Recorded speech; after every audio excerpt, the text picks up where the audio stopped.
Okay, now I want to discuss the Scotch game, which is a King's Pawn opening, which starts off by e4, e5, knight f3, knight c6, and where white plays d4. As I mentioned in some of the other openings, that white does want to play this move e4, so why not play it right away? Well, the answer is that in the Scotch game, is that white will end up exchanging the d pawn for black's e pawn, giving white more mobility in the center, but it does allow black to develop its pieces rather quickly, so sort of neutralizing the effect of the d4 move. So what move should black play in this position? Well, black could try something like d6, but this doesn't work because then white just plays d takes e5, and then d takes e5, queen takes d8 check, king takes d8, bishop c4, pawn f6, and white stands slightly better. So that doesn't work for black. So in 98% of the games, black is going to play, yeah, so sorry. From this position, black is going to play e takes d4, and then naturally white is going to take knight takes d4. So now how does black proceed from this position? Well, black has two options. One is to play the bishop here and attack the knight. The other one is to play knight to f6, attacking the pawn. So let's look at where white attacks the knight here. Well, there's now two main moves that black can do, or white can do. I'm sorry. It's defend the knight, or it's to move away the knight. And the two moves basically are bishop to e3 and knight to b3, attacking the bishop. So how does play continue if, or how does play typically continue if white plays bishop to e3? So bishop to e3, then black usually plays queen to f6, attacking the knight for a third time. White plays c3, defending the knight. Black plays knight on g to e7, developing the knight, preparing the castle kingside. White will play g3, preparing the castle kingside, bringing the bishop to g2, where it can defend the e-pawn, because part of black's plans in the Scotch game is to attack this e-pawn. So just adding a defender. So d5, hitting at the pawn right away.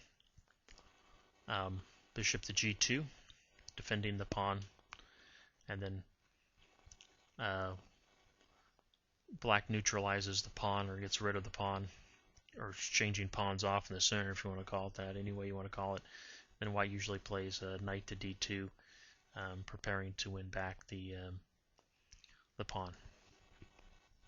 So that's one possible way of play if by playing after black plays bishop to c5 is playing bishop to e3, defending it. The other one is actually to play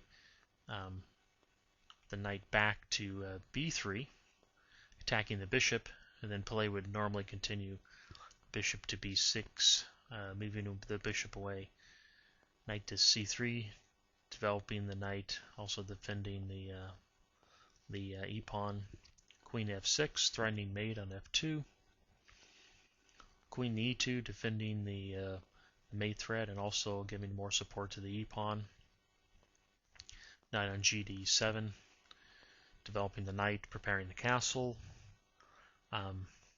bishop to e3. You can even say maybe taking away the mate threat even more and maybe threatening to capture the bishop, even though white doesn't really intend to capture the bishop. Castle kingside and castle queenside. So you'll see in a lot of these examples that black can castle to either side, but typically castles to the king side, and white seems to be able to castle to either side in these variations. So good to note. And then after this, black usually plays d6. So that is how play continues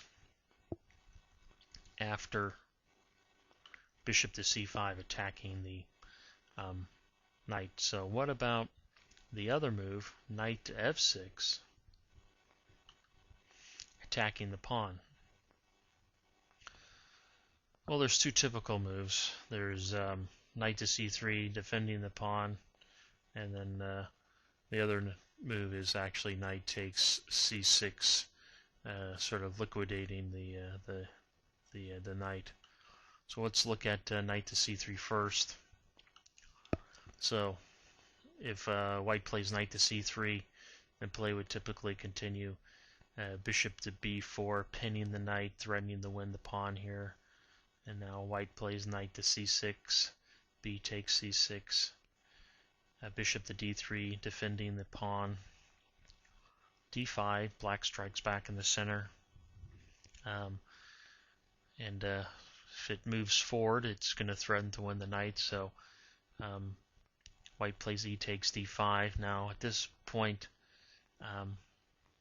the natural or the common move is for black to retake the pawn, but black could also play queen to e7 check. White's going to be forced to play queen to e2, defending. The queens are exchanged off, and it leads to usually a very drawn game. So, but this line that I'm continuing, it's black plays c takes d5. Both sides will castle king side. So that's how that variation normally turns out. So the other option, like I said before, is for black to take, whoops, sorry about that, hit the wrong button. But as I said before, in this position, white can play knight to c3 or take the knight on c6. So what happens there is then knight takes c6, b takes c6. White will push the pawn forward, poking the knight away. Black will play queen to e7, preventing the capture. White will play queen to e2, now threatening to capture the knight again. The knight goes to d5. White will poke at it again with c4, and then black plays bishop to a6.